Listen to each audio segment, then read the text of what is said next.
بسم اللہ الرحمن الرحیم۔ فقرے دو جہاں محبوب رب کائنات آقائے نامدار حضرت محمد صلی اللہ علیہ وآلہ وسلم کی مہر نبوت کیا تھی؟ کیا مہر نبوت حضور صلی اللہ علیہ وآلہ وسلم کے جسم پر پیدائشی تھی؟ اگر نہیں تو پیدائش کے کتنے عرصے بعد مہر نبوت ظاہر ہوئی؟ یہ مہر کیسے اور کس نے حضور اقدس کے جسم پر لگائی؟ مہر نبوت کا ذکر گزشتہ آسمانی کتابوں میں کیوں تھا؟ نبی مکرم صلی اللہ علیہ وآلہ وسلم کی وفات پر یہ مہر کیوں غائب ہو گئی تھی؟ ناظرین، ویڈیو میں ان تمام سوالات کے جوابات صحیح اسناد احادیث مبارکہ سے دیے جائیں گے۔ اللہ تعالیٰ نے ہمارے پیارے آقا صلی اللہ علیہ وآلہ وسلم کو جو فضیلتیں، نعمتیں اور خصائص عطا فرمائے تھے، بے شک وہ کسی اور کے حصے میں نہیں آئے۔ آپ صلی اللہ علیہ وآلہ وسلم کو دنیا میں عطا ہونے والے اوصاف میں سے ایک اہم مہر نبوت صلی اللہ علیہ وآلہ وسلم ہے، جو کہ آپ کی منفرد شان اور خاتم النبیین ہونے کی دلیل تھی۔ یہ جان لیا جائے کہ مہر نبوت ہے کیا، وہ کیسی اور کہاں تھی۔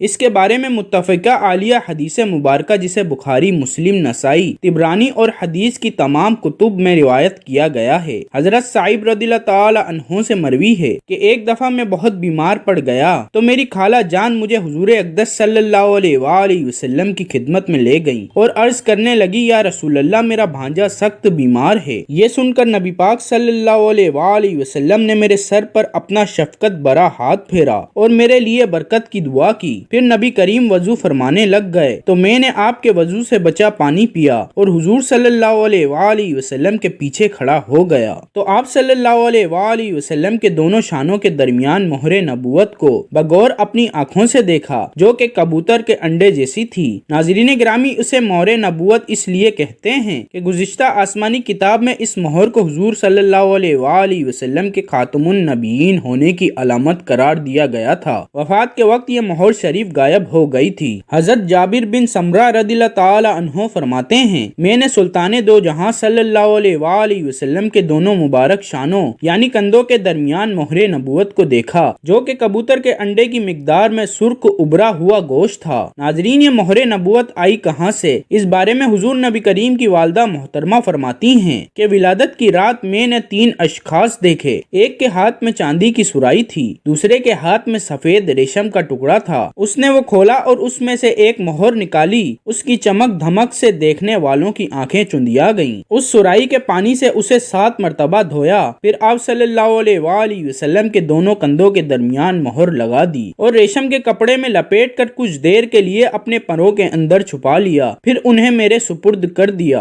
امام نسائی، ارقم اور امام احمد بن حنبل روایت فرماتے ہیں کہ حضرت مرخش قابی رضی اللہ تعالی عنہ بیان کرتے ہیں کہ حضور صلی اللہ علیہ وآلہ وسلم کو رات کو مقام جارانہ سے نکلتے دیکھا کہ ان کی کمر مبارک خالص سفید چاندی کی طرح چمک رہی تھی۔ امام مسلم اور امام حجر عسقلانی فتح الباری میں روایت کرتے ہیں کہ عبداللہ بن سرجس رضی اللہ تعالی عنہ بیان کرتے ہیں کہ میں نے نبی صلی اللہ علیہ وآلہ وسلم کو دیکھا اور ان کے ساتھ روٹی یا گوشت یا میں نے سرید کھایا، پھر ان کے پیچھے گھوما اور ان کے کندھوں کے درمیان مہر نبوت دیکھی، جو بائیں کندھے کے اوپر مٹھی کی طرح ابھری ہوئی، جس پر چھوٹے چھوٹے دانوں کی طرح کالے نشان تھے۔ صحیح مسلم حدیث نمبر 2346۔ اسی طرح امام تزی، امام بہقی اور طبقات ابن سعد میں روایت ہے کہ شیر خدا حضرت علی فرماتے ہیں کہ حضور صلی اللہ علیہ وآلہ وسلم کے دونوں کندھوں کے درمیان مہر نبوت تھی، اس لیے کہ آپ صلی اللہ علیہ وآلہ وسلم آخری نبی ہیں۔ امام بہقی دلائل نبوت جلد 1 صفحہ نمبر 304 پر روایت فرماتے ہیں کہ حضرت عائشہ صدیقہ رضی اللہ تعالی عنہ بیان فرماتی ہیں، حضور نبی کریم صلی اللہ علیہ وآلہ وسلم کی مبارک پشت کشادہ تھی اور دونوں کندھوں کے درمیان مہر نبوت تھی۔ امام مسلم رحمۃ اللہ نے سمرہ رضی اللہ تعالی عنہ سے بیان کیا ہے، وہ بیان کرتے ہیں کہ میں نے نبی کریم صلی اللہ علیہ وآلہ وسلم کے کندھے کے قریب ان کے جسم کے مشابہ کبوتر کے انڈے جتنی مہر نبوت دیکھی۔ صحیح مسلم حدیث نمبر 2344، یعنی اس کا رنگ بھی باقی اعضائے جسم کی طرح تھا۔ دوستوں، صحابہ کرام نے مہر نبوت کی شکل و ہیبت مختلف تشبیہات سے بیان فرمائی ہے۔ کسی نے اسے مسوں کے تل کی طرح کہا، کسی نے کہا کہ وہ کبوتر کے انڈے کی طرح گول تھی اور کسی نے کہا کہ مہر نبوت ابھرے ہوئے گوشت کا ٹکڑا تھی۔ بے شک ہر صحابی نے اس کی اپنے اپنے انداز میں ہیبت بیان فرمائی ہے۔ چنانچہ حضور صلی اللہ علیہ وآلہ وسلم کی گردن کے نیچے 2 کندھوں کے درمیان ایک پارا گوشت تھا جس پر کچھ تل تھے۔ کبوتر کے انڈے گھنٹے یا مسحری کی گھڑی کے برابر پارا گوشت، نہایت چمکیلا اور نورانیت والا تھا، تل سیاہ، آس پاس بال، اس کے اجتماع سے یہ جگہ نہایت خوبصورت معلوم ہوتی تھی۔ حضرت قاضی امام مالکی حضرت جابر رضی اللہ تعالی عنہ کی روایت بیان فرماتے ہیں کہ نبی کریم نے ایک دفعہ سواری پر مجھے اپنے پیچھے بٹھا لیا، میں نے اپنے چہرے کو مہر نبوت کے قریب کیا تو اس کی بے پناہ میٹھی خوشبو مجھ پر غالب آ گئی۔ اسی طرح حضرت سلمان فارسی رضی اللہ تعالی عنہ کا ایمان لانے کا واقعہ بیان ہوا ہے کہ آپ کو ایک پادری نے یہ بتا رکھا تھا کہ اللہ کے آخری نبی کی یہ نشانی ہوگی کہ اس کے پشت پر کندھوں کے درمیان مہر نبوت ہوگی، اور یہی مہر نبوت دیکھنے کے بعد ہی حضرت سلمان فارسی رضی اللہ تعالی عنہ مسلمان ہوئے تھے۔ بے شک اللہ پاک نے حضور صلی اللہ علیہ وآلہ وسلم کو ایک منفرد نشان نبوت اور نشان ختم نبوت عطا فرمایا۔ اس میں کوئی شک نہیں کہ نبی کریم صلی اللہ علیہ وآلہ وسلم ہی اللہ کے آخری نبی ہیں، آپ کے بعد کوئی نبی یا رسول نہیں آنے والا۔ اسی لیے اس بات کو قرآن و حدیث میں بھی واضح بیان فرمایا گیا ہے کہ حضور صلی اللہ علیہ وآلہ وسلم کے بعد جو بھی نبی یا رسول ہونے کا دعویٰ کرے گا وہ جھوٹا اور کذاب ہوگا۔ یہی وجہ ہے کہ قرآن پاک سے پہلے آنے والی تمام کتابوں